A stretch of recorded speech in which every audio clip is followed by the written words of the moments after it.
Hello and welcome to Prog Will Find a Way, friendly neighborhood progressive rock podcast. I'm Jonathan Block. And I'm Jay Valade. And we're going to just do another freestyle. I don't know why I keep saying freeform. I think the correct term is freestyle. Freestyle. Right. So there's, it's right now with the recording of this, and when it's coming out is mid-June 2026. So a few things have happened since our last episode.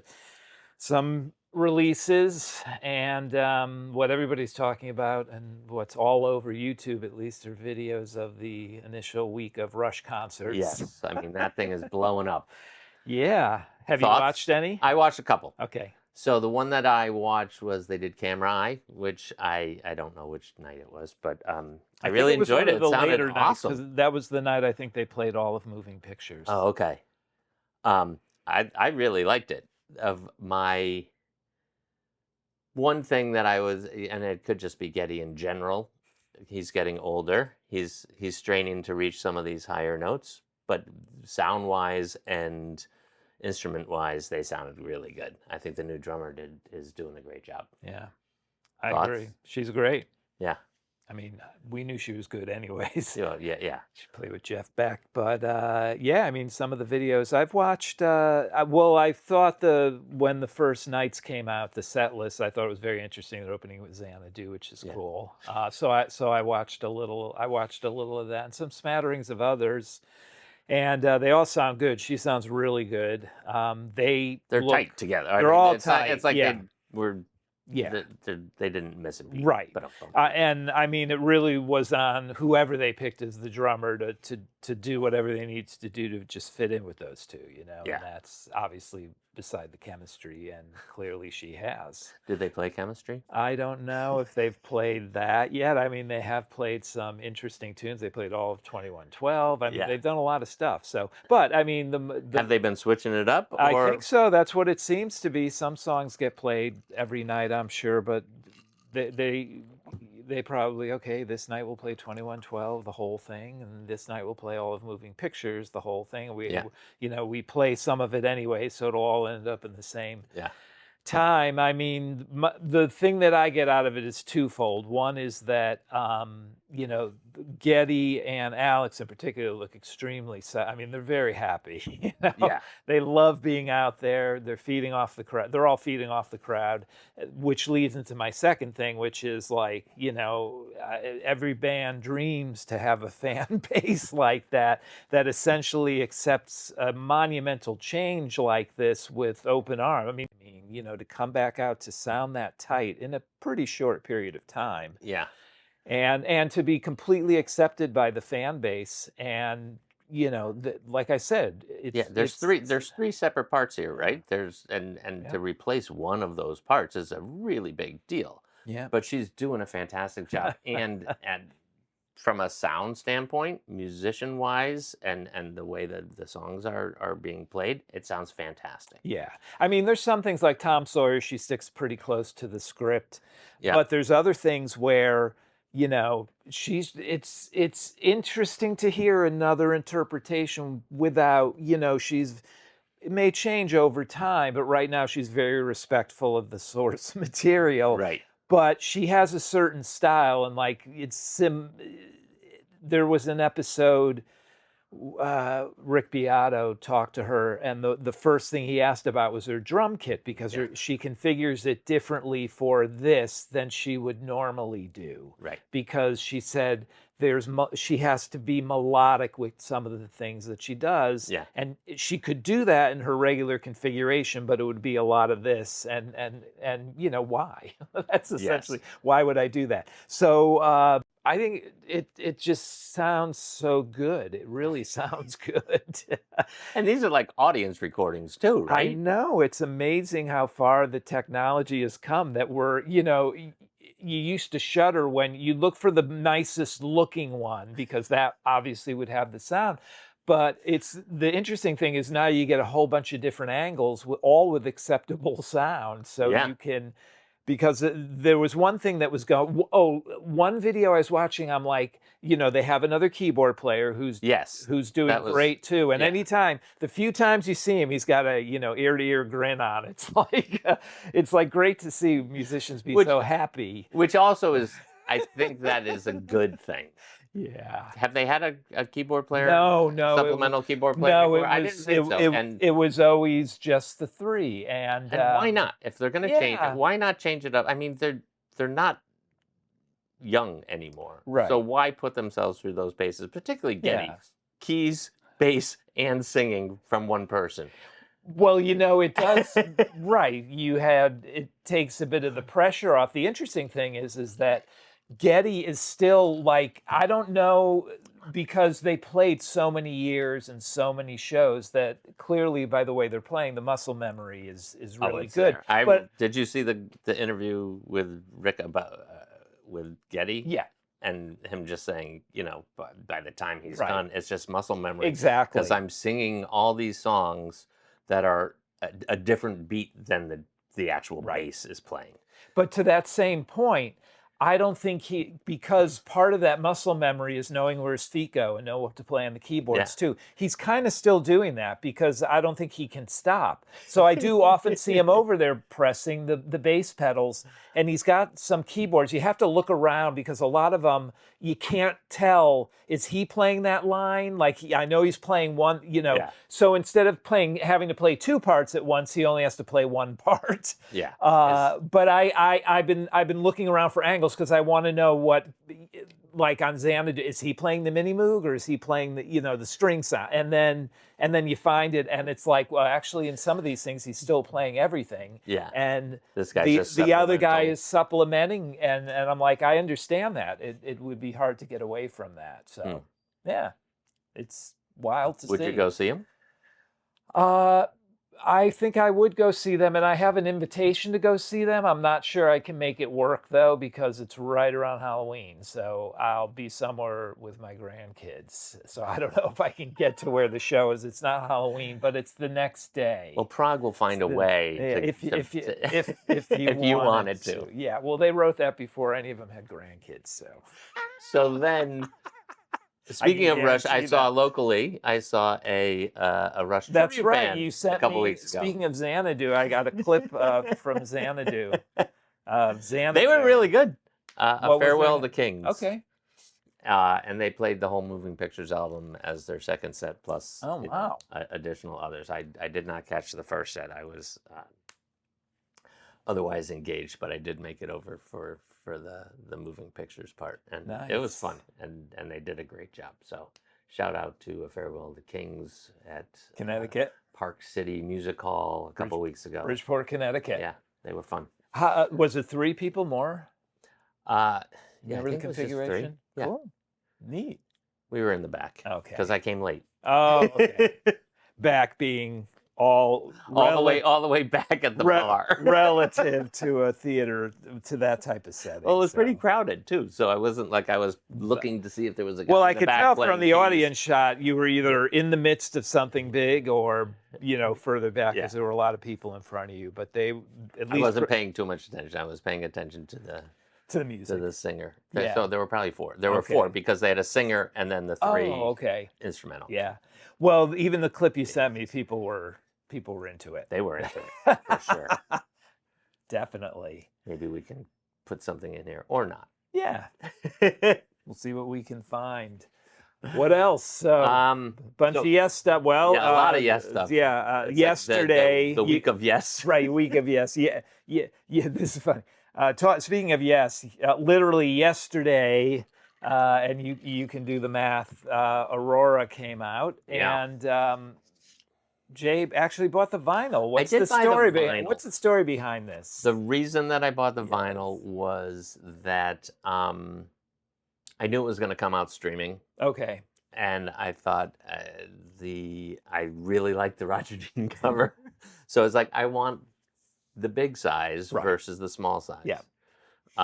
So that's why. Because typically, unfortunately, I do not spin a lot of the older or the newer Yes albums, even if I bought the CD. Okay. I'll stream them and listen to them in Right. the car. But some of them start to disappear, so I did want to Yep. at least have a physical copy. And I Right. did like this album cover. I'm like, Yeah. he's departed from the sky blue everything, and it's got some Well, it's Aurora Borealis. Yeah, which is great. Yeah, and which is kind of cool. yeah, So- and we were already intrigued by the couple of songs that had been put out before the Correct. release. Yeah. So for those who are not watching and listening, I do have the vinyl copy. It's a double vinyl. Okay. The unfortunate thing, because I bought it because I did like the Roger Dean Yeah. cover, I was expecting it was going to be like a typical Gatefold. gatefold, good old Oh. Roger Dean from back in the day, but Right. it's not. The actual full image is on the back. But I think that if you took just one part of it, it wouldn't feel good as the album cover. Oh. Well, they could have, because they took like the they could have middle. wrapped it They around. took the middle. Right. Well, they could have wrapped it around. I don't know. Did something, but I was kind of disappointed because I was hoping that I was going to get like a full gate. Right, a Roger full Dean. Roger yeah. Dean Does it come with a full poster version. then of it? No or- poster. Okay. Just pictures on the inside of the band, the current band. Okay. And recording and engineers and people of that ilk. Okay. All right. So the band now is Steve Howe on guitar. He is the sole survivor of the classic Yes. And vocals. And vocals. Jeff Downs on keyboard. John Davison on lead vocals. Billy Sherwood on bass. And Jay Schellen. Yes. Okay. And lead on one I'm song. asking these for important reasons when Yes. we start talking about the music. And Jay Schellen on drums. So And obviously, percussion. Chris Squire has passed away on bass, and Alan White. Alan White has passed away. John And- Anderson is still alive, but not in Yes Correct. at the moment. And Steve Howe was not an original member of Yes, so there's no one in the original Yes band Right. in the band anymore. Right. But That's here is another the new video. album. There is. They do have. That's many other channels. There is an videos. insert with the lyrics, though. Oh, There's a okay. full insert with lyrics that is included in the vinyl. Okay, can I know this is a little Sure. little hearkening back to A little- Fragile.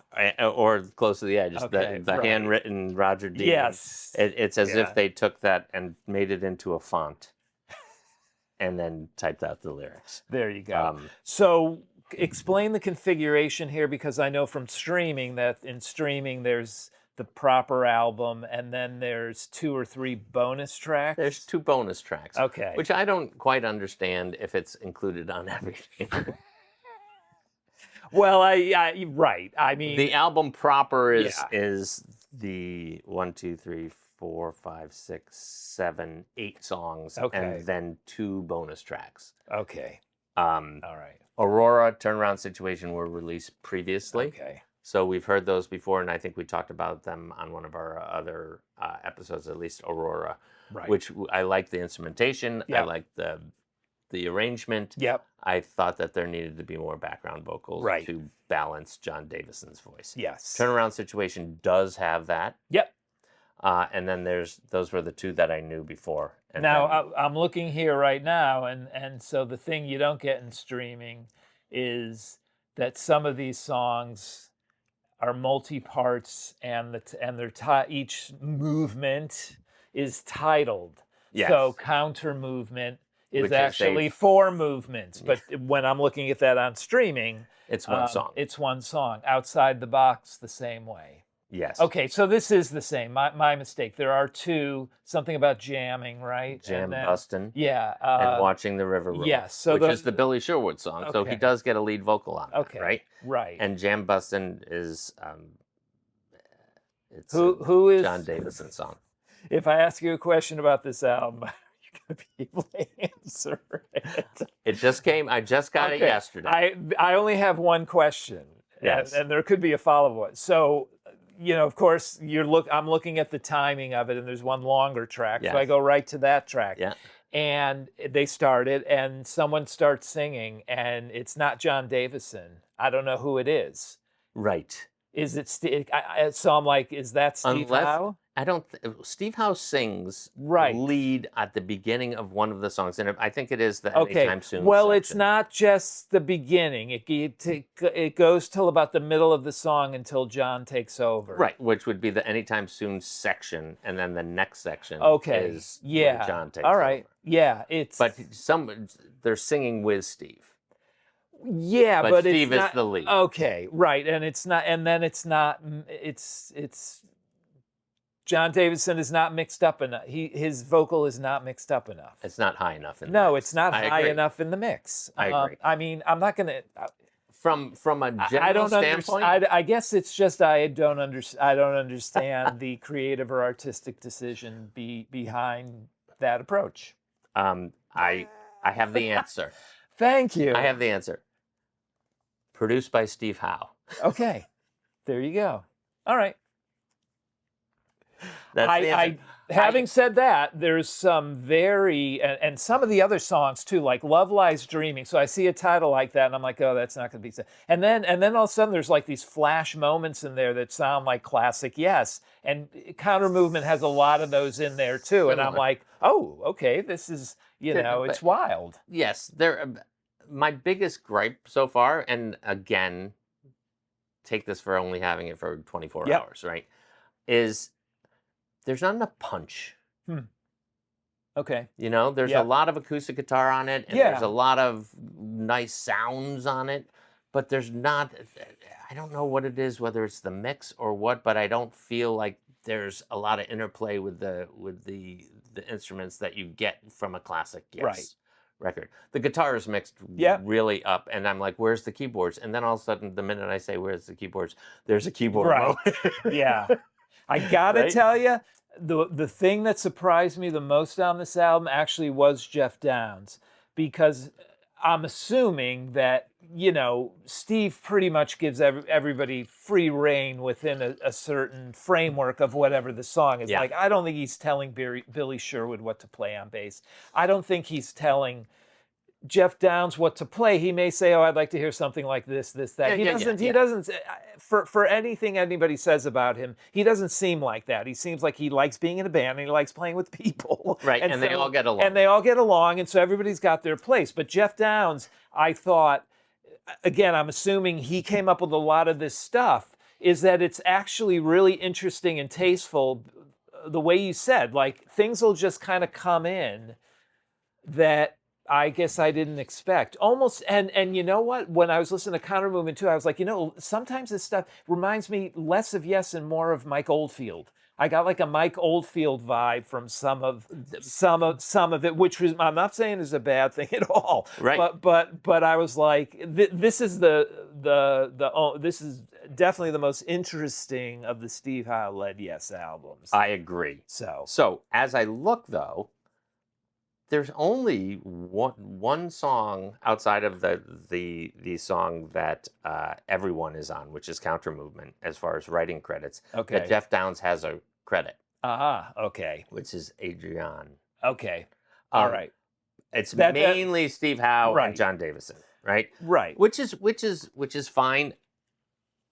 There's just something, and again, typically for a Yes album, I have to sit there and listen to it 15 times, and then all of a sudden it's like, I love it, right? But the initial, yeah, there's not a lot grabbing me immediately. Yeah. And it's like, I think it's from a sound thing. I was listening to it as I took a walk this morning, and I was like, I wasn't like, I need to, or I was like, oh, the song's over. What did I just listen to, sort of thing. Right. But then the album ended, and the new Peter Gabriel song, it went right into that. Yeah. And the depth and sound landscape that he has created on his was totally different and more full. Yep. And I was like, why is it not there? Because there's so much happening on this album. There's a lot of stuff going on, but it's like almost everything is pushed into the background and nothing is in the foreground. I'd agree with that. I mean, Steve's name is on there as the producer, so those were his decisions. Yeah. That's how he wanted it to But it sound. sounds really good. It sounds good, but compositionally, I think it's That's what I'm just saying. is stronger than anything they've put out. Another one of my only kind of, I don't know what the correct word is, that is John Davison has a really good voice, and he has a lot of depth to his voice, and he's being made to stay in one area. Yes. And after hearing that on every single song, it's just we've heard him on other things through the years, Yeah. and he can sing. And I'm not saying he's got to go low, you know what I mean? But there needs to, even John Anderson didn't, he used a lot of his range. He Yeah. didn't just stay in the high range. He used whatever range he has. And John Davison has more range than that. I guess that goes to your depth thing. There could be more depth to the vocals. And I think, again, that's a decision that they made. But And I feel like Billy Sherwood is missing. well, and that's why I Except for the said, one song does that he he do sings. background vocals? Because He he sang does. lead vocals on his own stuff, and he's done background with whatever He would did always take the with Chris Squire, Yeah. right? Yeah. I mean, was that Conspiracy? Conspiracy. Yeah, and so there's no reason why they can't do the 3-part harmonies. They're going to be in tune. I mean, they can all sing. Yeah. They can all sing in tune. So maybe they just don't like the way it sounded. I don't understand that bit either, because to me, that's where the depth is definitely missing. Yeah, and that's what I said about Aurora. And right, it does it's the kind same of thing. carry on. Because it sounds like John is doing the lead and the background. I could be wrong, but throw a little Steve in there and throw some But then Billy they do, in but they there. take it as like a part. Right. It's not like supporting a thing. I don't know if Jay sings or not. I don't know either. But I'm sure it says in here. anyways, we're all just here on the Prog couch. Monday quarterbacking this. But I don't see any vocals from Jay. Okay. So but either way, you have 3 vocalists in there who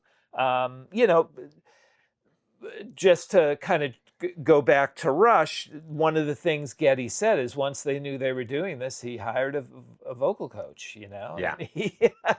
And he only has the range he has, but he definitely sounds good for a man in is he in his 70s yet? I can't, he must be. Geddy? I He's got to think be. he probably If we're in our is. 60s, he's got to be in his 70s. So, but they do call out throughout this thing who sings what, Okay. right? All right. So a lot of times it is just John. Okay. And then it's duo vocal for Right. that Anytime Soon portion of Counter Movement, Right. where it's John and Steve duo vocal. Okay. But Billy doesn't even have a vocal on that. Yeah. And Now then the next thing, John and Billy duo vocal. And the Right. next thing, So it does go back and forth. Right. And they're all in the same studio. Well, yeah, they're all sitting around a table. Some of them are. I don't know how this was recorded. Yeah, I don't know either. Because that could be part of the explanation, and I don't know if they had a deadline to put this out and they couldn't, didn't take another week to do. I don't know. I don't know. I guess these would all be questions that we would happily ask Steve or John or Billy if they wanted to. Well, we've had John on before. I know, but we will tag the official Yes channel and some of the other ones, because we spent a lot of time talking about this, and if they're interested, we would love to know more. But enough Aurora.